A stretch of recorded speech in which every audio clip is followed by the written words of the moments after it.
Et salut à tous les amis, c'est CryptoPartage, c'est un plaisir de vous retrouver pour cette vidéo d'analyse du 3 septembre 2021. Comme vous voyez à l'écran, on a une map assez intéressante aujourd'hui avec un BTC situé tout proche des 51 000 $ qui est en train de s'établir au-dessus des 50 000. Et ça c'est quand même l'info principale de la journée, c'est très intéressant. Du côté de l'Ether aussi c'est magnifique, on est tout proche du seuil symbolique des 4 000 $. Ethereum qui continue son pump tout simplement. Du côté des altcoins, c'est assez mitigé. On a quelques alts qui retracent assez fortement comme Uniswap, 29 $, FTT pareil. On a des alts qui se stabilisent, le BNB. XRP aussi, je fais un petit point sur XRP parce qu'en commentaire on m'a dit que je ne parlais jamais d'XRP. C'est tout simplement parce que voilà, je ne porte pas ce projet dans mon cœur, mais c'est vrai que je devrais peut-être en parler un peu plus des fois parce que il est quand même, il fait quand même partie du top 10 crypto, donc 1,27 $ pour XRP. Et forcé de parler encore une fois de Solana, regardez, qui est dans le vert foncé, comme souvent en ce moment, plus 20%, 141 $. Et Solana, ça sera d'ailleurs le sujet du jour pour le crypto cours que vous aurez en deuxième partie de vidéo. Et d'ailleurs, je tiens à vous remercier pour vos retours. Vous êtes nombreux. En tout cas, j'ai eu aucun retour négatif sur cette nouvelle rubrique. Donc vraiment, ça me fait extrêmement plaisir. Comme d'habitude, pensez au petit like et au petit commentaire en début de vidéo qui permet vraiment à mieux référencer les vidéos et donc mettre en avant mon travail. N'hésitez pas aussi pour toutes les nouvelles personnes à rejoindre la chaîne en vous abonnant à la chaîne YouTube et en me rejoignant sur Twitter, le Discord et sur Instagram. Allez, je voulais débuter cette vidéo en vous présentant ce graphique qui a été partagé par ChartsBTC et vraiment je le trouve top ce graphique puisqu'il va permettre de tirer un petit peu des conclusions sur comment sélectionner un projet pour du très long terme dans la crypto-monnaie. Là, vous avez tout simplement le top 10 crypto depuis 2013 et vous le voyez, mis à part le Bitcoin et l'Ethereum, on a quasiment, et XRP aussi, on a quasiment toutes les cryptos qui étaient présentes dans ce top 10 en 2013, 2014, 2015 qui ont disparu du top.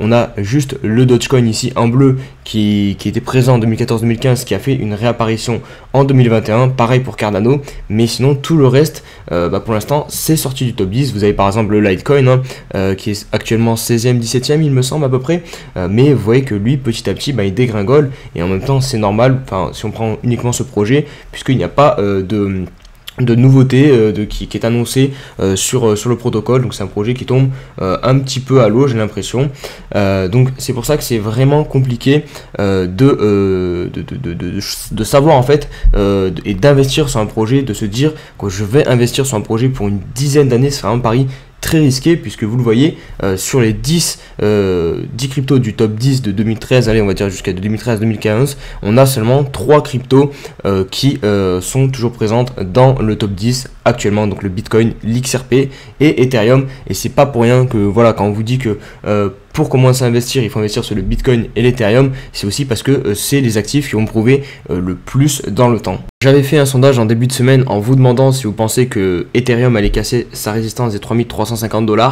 Vous avez en majorité répondu oui. Du coup, j'ai refait un petit peu l'expérience aujourd'hui avec le BTC et la résistance des 50K. Et vous êtes à 70%, encore plus que sur l'Ether, à penser qu'on va casser la résistance.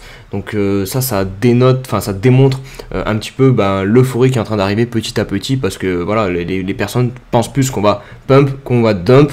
Donc voilà, vous êtes quand même 20% à avoir un retour dans le range, mais voilà, 70% c'est quand même non négligeable. On verra si vous avez raison ou non. Les États-Unis et la SEC, le gendarme des marchés financiers qui commencent à mettre leur nez dans la DeFi et notamment sur Uniswap, le plus gros DEX actuellement sur les crypto-monnaies. Donc ils lancent des investigations sur Uniswap Labs et sur les développeurs du coup d'Uniswap pour voir comment ils vont pouvoir réglementer tout ça en fait, parce que c'est le DEX, le principe d'un DEX c'est que c'est décentralisé. Donc vraiment même moi je suis curieux de voir comment ils vont faire pour réguler tout ça. Donc c'est clairement un sujet qu'il va falloir suivre dans les prochaines, je dirais pas semaines peut-être parce que ça va prendre quand même plus de temps. Ils n'ont même pas encore régulé les crypto-monnaies en général, par exemple le Bitcoin. Donc commencer déjà à réguler les DEX qui sont encore plus techniques, je pense que ça prendra encore plus de temps. Donc on peut commencer à y penser plutôt en termes de mois voire d'années pour une régulation dans ce secteur. On se retrouve pour l'analyse du BTC qui est vraiment tout proche de venir chercher les 51 000 $ et enfin d'effectuer ce breakout de la zone des 50 000 $ et partir bien plus haut. Vous voyez, hier on a fait quelque chose de parfait finalement. Ici on peut aussi voir un espèce de W hein, sur le BTC. Regardez sur le H4, hop. Un creux ici, un creux ici, on sort, on vient faire le pullback avec les clôtures parfait, une mèche parfaite aussi sur la MA 50 et maintenant on est en train de partir, pareil on a toujours ce point haut, ce qui est cool, hier vous voyez on s'est arrêté pile dessus, là on vient de le dépasser donc ça c'est aussi bon signe. Maintenant sur le daily, pareil on a un petit signe positif. Ah non, même pas, je pensais hier qu'on avait clôturé au-dessus de cette clôture-ci. Regardez, ici, en fait, on a clôturé pile en dessous. Mais là, on est en train de valider la sortie aujourd'hui. Donc, on va suivre la clôture daily donc ce soir. Et puis voilà, je pense que vraiment, là, on est à deux doigts de partir pour les 52 000, 53 000 $. On va se méfier aussi sur le niveau du RSI, sur cette oblique. Hein, vous voyez qu'elle nous a arrêté plein de fois. On va venir la retester ici. Je pensais que, voilà, que la divergence, en plus, était active, enfin pour moi en théorie elle est active, c'est peut-être du coup une imperfection et finalement cette divergence va être cassée. Si on vient à casser ces points hauts, là la divergence sera annulée, donc ça c'est aussi quelque chose à suivre. On peut toujours être dans le scénario d'un fake out hein, parce que là on n'est pas vraiment en train d'exploser, donc on peut venir chercher un petit peu de liquidité, faire croire qu'on est en train de faire un breakout et finalement hop on réintègre et derrière on dégueule. Ça c'est clairement un scénario qu'il faut garder en tête. Derrière on va faire un point aussi très rapide puisqu'il n'y a pas énormément de choses à dire. On est en train de pump, hein, c'est parfait, vous voyez on va venir chercher je pense l'ATH, on est sur cette zone ci là, voilà c'est du quasi tout fait. Sur le RSI en plus c'est parfait, ce qu'on a fait, on a intégré la zone de surachat, regardez, petit pullback pour valider et on dirait que là on va venir chercher la prochaine zone qui pourrait servir de résistance, cette zone des environ 80-83 de RSI mais qui nous mènerait clairement au niveau minimum de l'ATH et voire plus haut en price discovery. Donc du côté d'Ethereum voilà on est plutôt bull. Il me semble qu'on a dépassé en plus les 0,786 de Fibonacci. Regardez, hier avant-hier on a clôturé pile au-dessus, hop on valide, petite bougie voilà de conso vite fait et hop derrière on repart pour aller très certainement donc chercher la TH. Allez, on se retrouve pour ce deuxième crypto cours. Je tiens d'abord à vous remercier pour les retours que vous m'avez fait dans la dernière vidéo. Vraiment, j'ai l'impression que tout le monde a bien apprécié cette nouvelle rubrique et ça me fait vraiment super plaisir parce que je prends énormément de plaisir à faire cette rubrique, hein, vraiment replonger dans les bouquins, aller gratter un petit peu sur internet des informations sur le monde de la crypto-monnaie. Vraiment, ça me plaît énormément et si derrière ça vous plaît aussi, c'est parfait, on apprend des choses comme ça tous ensemble et c'est vraiment le but de cette chaîne. Donc aujourd'hui au programme, on va changer un petit peu de l'analyse technique et on va retourner sur les crypto-monnaies en parlant de cette crypto-monnaie qui vient de se hisser à la 7e position. Je pense que vous pouvez pas être passé à côté, c'est Solana avec son jeton Sol qui est actuellement classé 7e sur le classement des meilleurs cryptos en termes de market cap. Allez, on va donc partir pendant quelques minutes au cœur du projet Solana. Je vais essayer de vous faire comprendre du mieux que je peux avec mes mots ce que moi j'ai compris du projet Solana parce que voilà, je peux aussi faire des erreurs, hein, je suis pas développeur, hein, donc évidemment je ne comprends pas tout non plus, mais ce que je comprends, je vais essayer de vous le faire comprendre. Donc on se retrouve sur le site web officiel de Solana. Alors je vais vous faire rapidement un petit historique du projet Solana et présenter rapidement le projet. Donc Solana a été fondé en 2017 par Anatoly Yakovenko, c'est un ancien ingénieur de Qualcomm. Il a été rejoint par notre collègue de Qualcomm, Greg Fitzgerald. Alors vous allez me dire, qu'est-ce que Qualcomm? C'est une entreprise américaine encore active dans le domaine de la technologie mobile. Elle est devenue l'une des toutes premières entreprises mondiales dans son domaine avec la conception et la commercialisation de processeurs pour téléphones portables. Donc voilà, c'est pas deux personnes qui viennent de nulle part, hein. C'est vraiment des personnes très qualifiées et qui ont déjà fait leurs preuves. Donc ça c'est déjà pas mal pour l'équipe Solana et vous allez voir qu'il y a encore beaucoup de monde qui vont se rajouter, de personnes très sérieuses. Et je suis obligé de faire directement le lien entre FTX et Solana. FTX, pour ceux qui ne savent pas, c'est un exchange américain. Son CEO, il est très connu, c'est Sam Bankman-Fried, SBF, vraiment très connu dans le monde de la crypto-monnaie. Il a pris un petit peu sous son aile le projet Solana. Vous voyez ici à l'écran, ils ont notamment développé avec donc l'exchange FTX et Solana Serum. C'est un DEX, hein, tout simplement, qui est basé donc sur Solana. Et vraiment SBF pousse énormément l'écosystème Solana, et ça c'est clairement un soutien de poids. Voilà pour la petite partie sur l'équipe, hein. J'ai vraiment très rapidement résumé. Évidemment il y a plein d'autres personnes derrière qu'on pourrait citer, notamment en plus de ça Solana a fait d'énormes levées de fonds. Voilà, je ne suis pas rentré non plus dans les détails, mais d'un point de vue équipe derrière et soutien partenaire, il y a vraiment du très lourd derrière Solana. Maintenant on va finir la petite présentation rapide. Donc il faut attendre mars 2020 pour que le protocole et le jeton Sol soient lancés. Donc vous voyez c'est un projet vraiment très récent. Solana dispose de son token natif nommé le Sol. L'offre de Sol est fixée à 500 millions de jetons, vous voyez c'est marqué ici. Et actuellement le Sol vaut 140 $, hein. Il a eu clairement une envolée sur ce dernier mois. Il est passé de globalement, on verra ça un peu plus tard sur le graphique, sur TradingView ce sera peut-être plus pratique, mais de 50 $ à 150 $. Sa capitalisation totale, son market cap est de 40 milliards et il est actuellement classé 7ème. Et je voulais, pour commencer à introduire un petit peu la deuxième partie où on va vraiment parler purement technique et essayer de comprendre la blockchain Solana et voir ce que Solana propose concrètement comparé aux autres blockchains.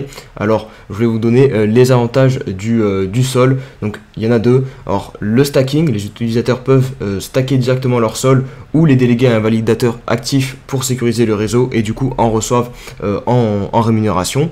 Et le Sol est utile pour une deuxième raison, c'est aussi les frais de transaction qui sont payés en Sol. Allez, on va passer maintenant à la partie technique. Je vais essayer de vous expliquer comment fonctionne le projet, voir les différences qu'il peut avoir avec ses différents concurrents.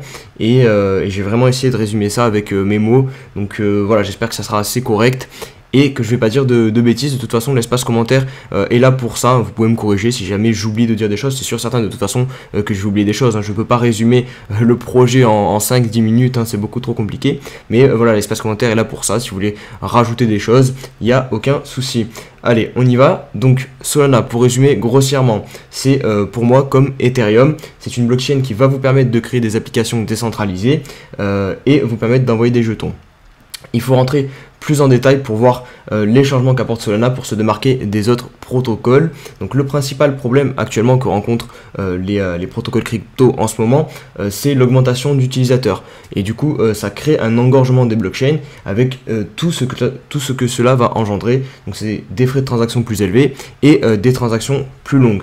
Du coup, Solana, ils vont essayer de régler ce problème. Parce que par exemple, si vous prenez le Bitcoin, on peut réaliser entre 4 et 7 transactions par seconde. Et si la demande est supérieure à ça, le protocole va bloquer en fait.